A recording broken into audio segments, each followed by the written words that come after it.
ఏకువలో నా గోదారి ఎరుపెక్కింది, ఆ ఎరుపేమో గోరింట పంటయ్యింది.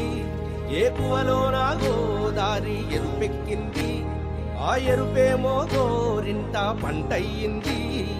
పండిన చేతికెన్నో సిగ్గులొచ్చి ఆహా సిగ్గంత చీర కట్టింది.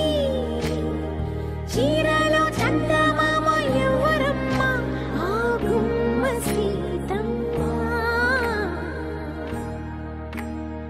సీతమ్మ వాకిట్లో సిరిమల్లె చెట్టు, సిరిమల్లె చెట్టేమో తిరగబూసింది. కొమ్మ కదలకుండా కొయ్యండి పూలు, కోసినవన్నీ సీత కొప్పు చుట్టండి. ఒప్పున పూలు గుప్పే తంతెందుకండి, కోదండ రామయ్య వస్తున్నాడండి. రానే వచ్చాడో యమ్మ రామయ్య, వస్తూ చేశాడో యమ్మ ఏదో మాయ. రానే వచ్చాడో యమ్మ రామయ్య, వస్తూ చేశాడో యమ్మ ఏదో మాయా.